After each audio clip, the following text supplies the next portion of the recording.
Gerard Vandenberg is a fascinating Canadian-born Melbourne resident. Spent many years in Australia and also many years in his home country, Canada. And he's an industry veteran in the development and commercialisation of technologies and a world-leading expert on cryptocurrencies. Today we have him here because of more than 25 years of experience in taking technologies that trickle down from defence research, university research, interesting technologies and ideas that can be very difficult or challenging to commercialise. Gerard has more than 2 decades experience in making that happen for new emerging technologies. To give you an idea of the kind of technologies that I'm talking about, you might have heard of something called Wi-Fi. You've heard of Wi-Fi? Yeah? Which of course had a key role of development here in Melbourne at the CSIRO, and Leon was a player in that. Other interesting areas with Leon's career include the convergence of cryptocurrencies with payment systems, authentication and mobile technology. And that's a perspective, those different industries and technologies will be part of what he has to share with us today. An interesting experience in his past, more than a decade ago, actually a key role as a CTO and co-founder of a company that developed a virtual currency for the US Navy.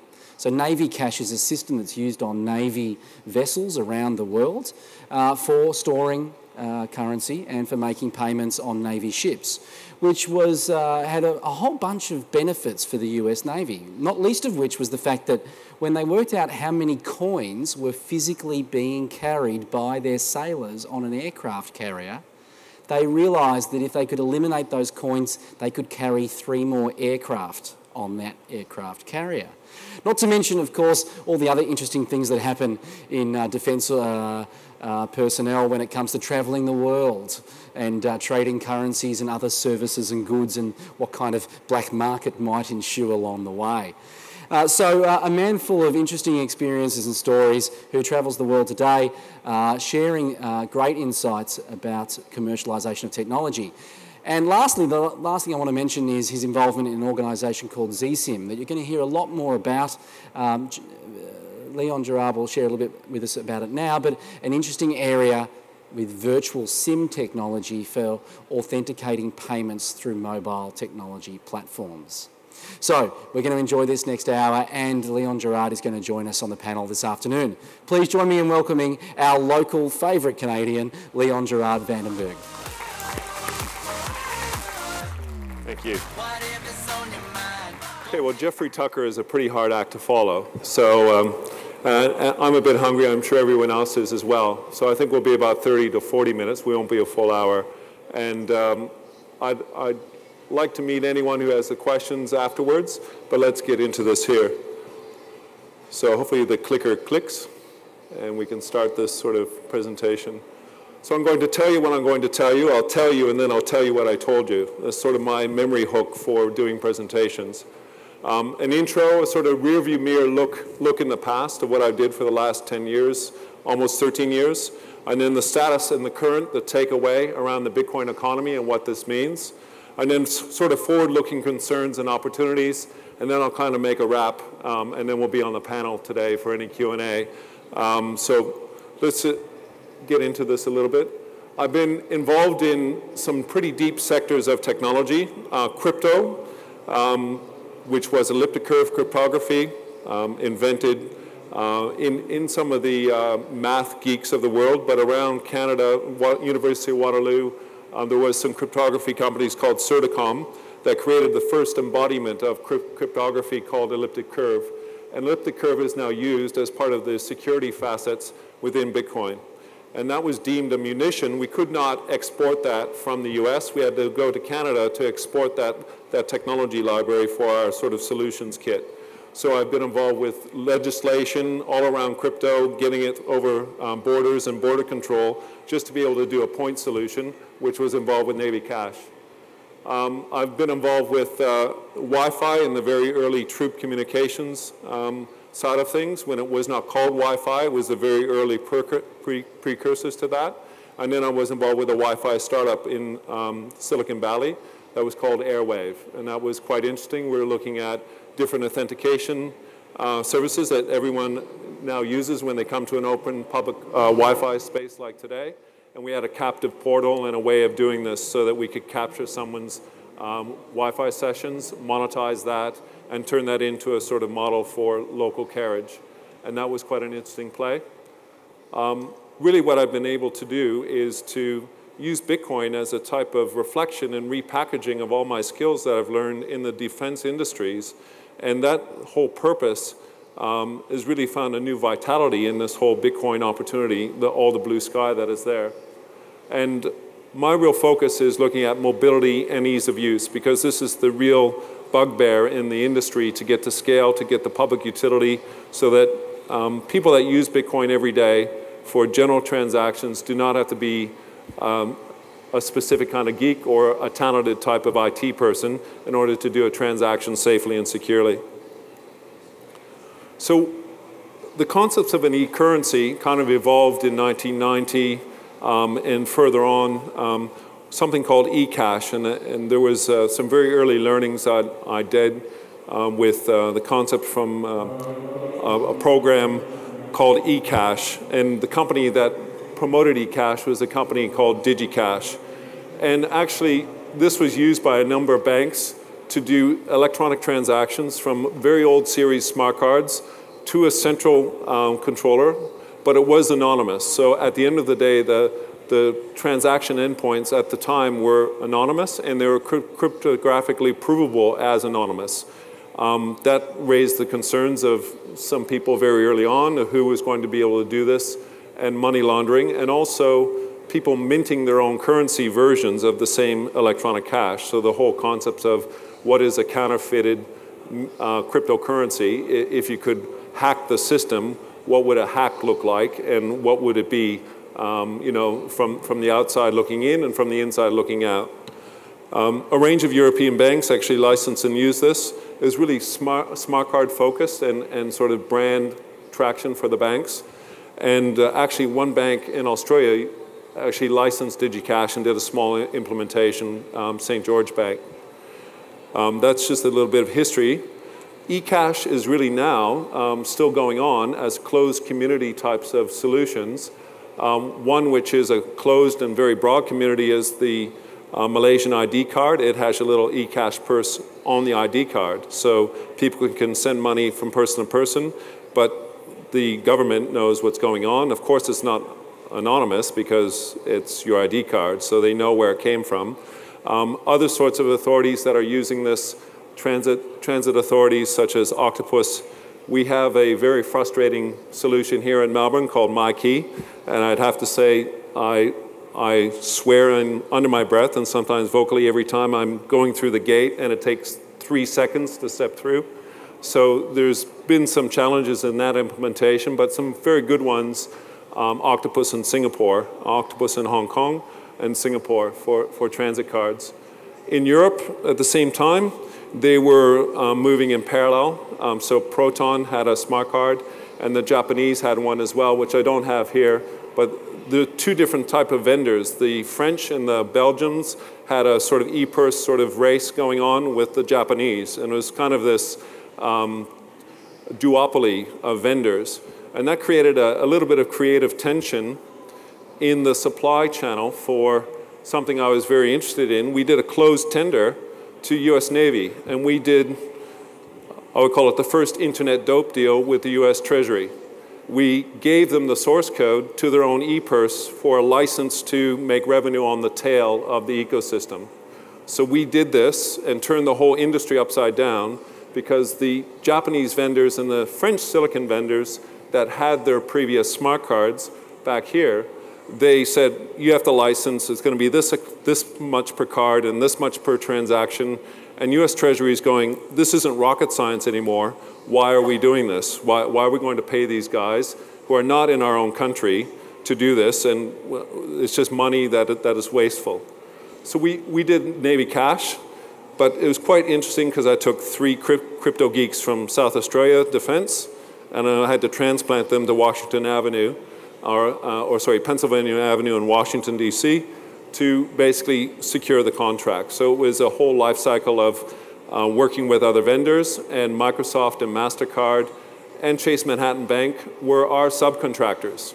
So we were prime for the contract. Microsoft, MasterCard, and Chase Manhattan were our subcontractors, and it was quite an interesting and dynamic time, for the tail was truly wagging the dog. Microsoft had a smart card scheme and a smart card that you could actually program in Visual Basic at the time. This was really kind of weird. It's evolved subsequently via another vendor called Smart Card Integrators that have taken this and are using Java cards now. And what's really interesting, we made this a two-stage purse so that you could spend the money on the ship, person to person, or in the canteen, and that was all kind of offline local transactions. But then it would reconcile and work with your e-salary or your salary type of deposits from the whole solution that was your payroll on a card, and then your spouse had a card in the Navy base to be able to do her shopping or did whatever she did in the Navy base situation. So it's really a fleet of cards. There's close to 1 million of them. They're a contact card as opposed to contactless that you know about MyKey. And they get worn out every year because these guys are in a hazardous environment. There's a lot of grit and muck about, so these cards get replenished every year. And it's been a nice ongoing revenue stream. But the people really making the money still are Chase Manhattan Bank. On behalf of Treasury, they're the agent of Treasury, and they make money on the float, they make money on transactions, they make money getting it in, make money getting it out. So this friction that still is around the central banking authorities is still there. It's still part of the solution. All the benefits of Navy cash, though, are quite severe. Really good advantage as far as killed all the black market profiteering, all the gray market profiteering around US dollars when a Navy flotilla comes into Naples or somewhere else in the world. And really is a closed economy, but the ease of use is there with the ATM engagement using MasterCard. So that was a very interesting learning curve. It took 10 years to fan out. It was the most successful smart card project in the US. And then I wanted to really bring in another sort of concept that I've been working on for 13 years, a concept of a virtual SIM. Everyone has a mobile phone, maybe one or more mobile phones. Everyone in Africa, as Jeffrey Tucker said, you know, they have mobile phones as well. The lowest common denominator is the SIM card. The SIM card is the most successful smart card project in the world. It's the most successful industry standard in the world from Etsy. And this SIM card has a natural sort of API to it if you're a software guy. And that API is called SIM Toolkit. And within the smart card commands of a SIM, there is a way to virtualize these commands to make a virtual version of a SIM card so that you can do other things in a virtual version of a SIM. And what we've done is patented that particular solution 13 years ago. It's now part of the smartphone patent wars with Google, Apple. We're going to probably have Samsung and some other players in the mix, maybe Microsoft/Nokia. It's a bit of a moving feast, and that's still going to take years and years of work. I'm the subject matter expert for that particular patent. Just happened to grow up with it through my professional career now. But there's been some help that Moore's Law has really helped me with. This, at the back of every mobile phone, is a little printed circuit board, which was a sort of double adapter for your SIM card, and that was the size of about a matchbook. It has its own computer in there. And now, with Moore's Law, I can make that about as small as a 2x2 millimeter of silicon and shave it down to about 0.3 mil high and put that in series with your existing SIM card. So we can splice on top of your existing SIM another virtual SIM and provide a separate token or credential. So we can run a parallel SIM inside your mobile phone. It's like a set-top box for your TV. Rupert Murdoch didn't need any permission to hook up a set-top box to your existing TV inputs. We provide another adapter for SIM credentials. Well, we're going to put Bitcoin into that SIM and provide an extra token for security. Very easy to install. Anyone can install a SIM card in their mobile phone. And it's going to be PIN enabled. So that PIN will be pin protected. It's a hardware pin. It's not software hackable. It's not an internet addressable device. So it's not going to be sort of a honeypot for hackers. So this is a sort of version of what we're looking at in the future. Concepts that really concern me and the sort of status now of what's going on with the money systems in the world. And you know, I was in Washington, D.C. when a dollar US really was 50 cents Australian. And now a dollar is close to parity. It's been above parity back and forth. But still, the challenge that I have, being a systems engineer, is that this particular money printing exercise means that the whole world and the money wars that is going to happen between nations or groups of nations that agree to work together is all nonlinear. All of the equations that we're looking at that were in the past for economic theory and money theory are all out the window. These particular graph is a very scary graph. If you really think where we are in the world, Australia is 2% of the world's GDP. We do not have a capability to wag the dog as far as the money system goes. Our currency float and our currency system is managed quite nicely by the cartel that the government has with the Fed, with our Reserve Bank and our treasury and macroeconomic functions, and it is working out very well. But I can tell you now that a dollar US will not buy the same thing this year, the next year, the following year, and the people that are hurting for this is the average man, and in fact the average consumer is going to continue to hurt with this QE money printing. It also means that people with existing US dollars are getting rid of them. And that's the coming of the redback or the RMB currency, the China currency, yuan. So the phrase which I like is the redback. So the China economy is a burgeoning animal of success. Economic-wise, they are going to have this continued growth, and their balance of their money system is going to start to swing the money flows back and forth around the world. And this is happening in points of Africa where they invest very big into the infrastructure, the port authorities, the railway systems, and solutions for getting iron ore and coal and special precious minerals out of African nations. And the RMB is going to be the default currency for some of these developing nations. It will not be the US dollar. So where does that leave Australia, friend of the US, and as a Canadian, I've been a friend of the US as well. But in Canada, when the US catches cold, you know, Canada just about dies of pneumonia. And this is what's going to happen with other currencies around the world when the US dollar gets under stress.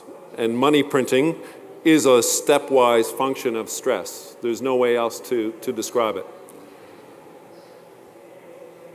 I think I'll go from there. I'm not an economist, but I can, as a systems engineer, and someone said this does not make sense, you know, from the general control of money in the world. So where does Bitcoin play? Satoshi came up with a protocol.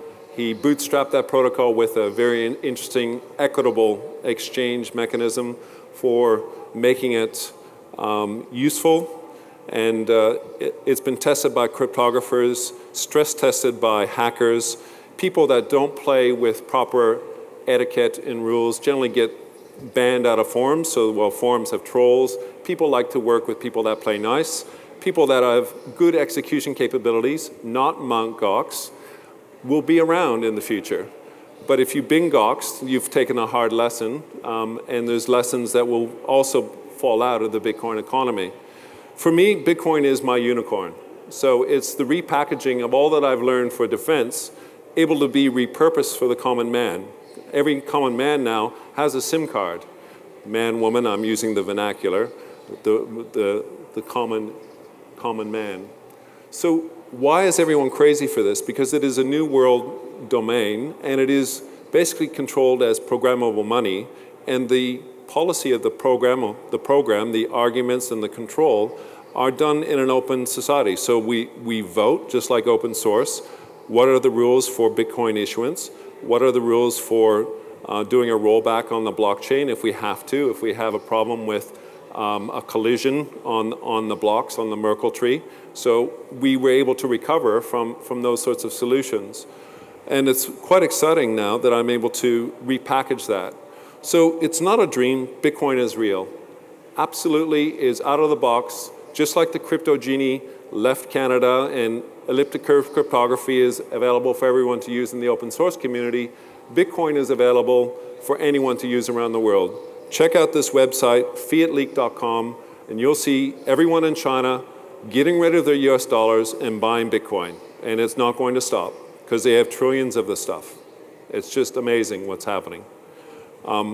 So using that, what happens with people in Africa that are developing countries? What happens to people in Indonesia? Same thing. India, some of the other developing countries that don't maybe have the economic force of China, these people all have mobile phones. They all have a need for transaction capability. They all have a need to get rid of the middleman, namely Western Union, and to be able to transact person to person within a trusted environment. It's not trusted, it's no trust. That's what Bitcoin lets you do. I'll send you Bitcoins. I don't need to trust anyone. If you give me the right address, I know that they'll be delivered to you. So Bitcoin is a solution for fin regulators and banks acting badly. Their selfish, self-sustaining economies are under threat. To quote Andreas Antonopoulos, if you listen to Let's Talk Bitcoin, the podcast, you know, there might as well be dinosaurs crying at the meteor showers coming through the atmosphere. Because the next-gen bank is not a bricks and mortar bank. The next-gen bank is a mobile-centric bank that has cryptocurrencies at its heart. Financial services that are smart contracts at its functional endpoints. And it also helps with governments acting badly. Sovereign risk, we don't really have too much of that in Australia, but try Argentina, try other places of questionable government intentions where the citizens are really knocked back for the benefit of the hierarchy, the ruling hierarchy. And the story last year of Cyprus and the bail-ins or the haircuts that everyone took, the Russian oligarchs that were there with millions of euros in their account and they were left with 100K euro in their accounts, the haircut or the bail-ins that they had to make sure that the citizens were bailed into that rescue system from the World Bank. So Bitcoin is a personal hedge if you would invest, and I'm not a financial advisor, I don't have an AFSL, I cannot tell anyone to do this, but if you think about Bitcoin, where does that give you? It gives you a hedge against some of these global anomalies that are coming down the road for sure. Don't know when, but everything is nonlinear. It is going to happen. And don't know how, but you need to have some sort of escape plan. I'm not a prepper, but I definitely have a kit bag for financial autonomy, financial wellness in the future, and Bitcoin is part of that solution. The next stage is really the freedom to invest in these new asset classes, virtual properties, and the Ethereum project that Vitalik is running. Vitalik, University of Waterloo. I'm an alumni of University of Waterloo. You know, we breed some pretty interesting, smart people there, but it's a challenge to focus that. And you know, I understand the perhaps aspy nature. Being a more mature man, I try and push myself through my own aspy tendencies and engage with people, and I can actually communicate. But it is tough when you're stuck in all that code and potential to really be able to vocalize where it's all going and how to get there. So the next thing is really the future of the internet past, sorry about the typo, 2.0. Smart contracts and smart property is already ingrained in the legislation capability in Australia. The fact is that the carbon markets in Australia have died a terrible death of policy back and forth and general bad acting by the political parties. A carbon-based economy, or to decarbonize your economy, created a number of policy hurdles that the Labour government put in place and they actually acted upon. A virtual good is a Bitcoin. A virtual good is also a carbon credit. using the Personal Property Security Act that was made available last year under the carbon currencies or carbon credits projects. The Personal Property Security Act allows an individual, a corporation, or an institution to perfect their security in a virtual property. So it allows people to legally vest investment dollars and secure with legal constructs in a legal way in a court of law in Australia that this Bitcoin is theirs, that it's bequeathable, divisible, and distributed to whoever they direct to be. So in the rule of law in Australia, we have a very unique system that is a real interesting launch point for brand new economic opportunities, brand new jobs, brand new business types, brand new entities, whether it's a distributed company that has no headquarters and it's just a smart bit of programming on the Ethernet, then that's one way to do it. So this, I'm going through pretty fast here, but my forward-looking concerns and then, you know, the quid pro quo, the opportunities. We've got to really still be quite vocal about tax rulings, regulation, and the general QE money printing wars. And I'm not sure as a citizen, you know, I've got one voice, I've got one vote. But there is a band of social media, there's participation, I would have to say, that it makes sense to be vocal about these things that are the concerns around Bitcoin, but also around the economy and being able to withstand the shocks without money printing, being able to have the escape valve without the false economy of just printing money or giving banks a bailout and a reserve guarantee. Privacy and security and autonomy, anonymity. These are also concerns. I'm trying to bring a product to market, my virtual SIM, to ease that. But everyone needs good stewardship and very good mechanisms for your own personal security sanity, your own sanitation around security, because everywhere you go on the internet, your mobile phone, every click, every call, and thank you, the NSA is listening. Everyone who is a proactive hacker can also listen, pick up the breadcrumbs, maybe stitch them back together again and find your key, find your coins. We'll find a way to make this elegant, seamless, and easy romper room sort of transactions that even your grandmother, who can send an SMS and take a call with her mobile, she'll be able to send Bitcoins as easy as sending an SMS. But it still requires right now personal vigilance for your own privacy, your own security, and spend time on it because you can lose your identity to identity thieves, you can lose Bitcoin money or your own money by being lazy or fast. The opportunities on the other side are job creation, wealth creation, this brand new asset class. This is truly a brand new domain, but it requires disciplined thinking and it requires getting the stewardship of people that have brought companies to market before, the legal fraternity and the regulatory sort of engagement. But you need to be able to fight back with tacit, strong arguments that there is no regulation, no extra regulation required. That we do have the legislation here in Australia to track fraud. FinTrack exists. They track inbound money flows. They track the bad guys already. Defense Signal Authority, these guys are spooks or ASIO. They do good work. They're world class, I know. They will find the bad guys. They'll find the mechanisms that are there. So I don't really think that there's going to be a problem with money laundering vis-a-vis other mechanisms that people would use. So Bitcoin shouldn't be beat up because of that. And to go back into the new economy disruptive thinking, this age of disruption will continue through this decade. The rate of change will happen. The devices will be, and the internet will be mobile first as opposed to tablet or screen-based activities. And this creates brand new workflows, brand new opportunities, brand new efficiencies of scale. And if Australia needs to be the next productive society, we need to find that next 10%, that next 20% in the economic way of doing things, then Bitcoin is part of that solution. I really know that it is. So lastly, simple, secure, my own little pitch. I get to do this today. ZSIM is one of the companies I've co-founded. We are funded by a virtual listing on a virtual stock exchange using virtual money, Bitcoin, and we got these seed coins from a company called Seedcoin in Hong Kong. So we are now walking the talk. We eat our own dog food here. We have a zero footprint SIM. It is either a flexible circuit track or a replacement SIM tray for your iDevice. We straddle the Google Play Store. We straddle iTunes. We don't need Apple's permission to do this. We can bring Bitcoins to your mobile phone and they become part of your way of doing things. It's seamless and absolutely secure. We will be selling it as a SIM pack, self-installable, and your Bitcoins will be delivered over the air, just like a SMS message.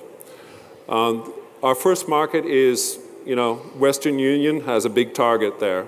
For Africa, India, all these other developed nations where everyone who sends money gets a big haircut, $20 to $40 comes off 100 to get it to your nan in Africa, to get it to your mum in the Philippines. So this is a real problem. We've got an absolute solution that is in the box, ready for execution and ready to go. So this is what we're doing. This hardware wallet is PIN enabled. Again, it's not hackable by your general internet hacker. You need to be really talented in order to hack this, probably have an electron microscope and be able to shave the top off a chip to hack and find out where your Bitcoins might be. And also it's a PIN connected solution to your cloud wallet.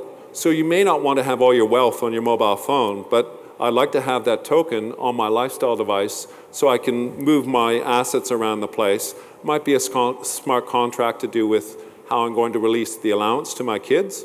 It might be a smart contract on how I can do solar energy trading using some Bitcoin intelligence in my inverter on my home solar panel. So there's lots of things that are happening in the future. It's really quite exciting. Again, Bitcoin is my unicorn. So I like to talk to anyone on the panel. That's really the wrap.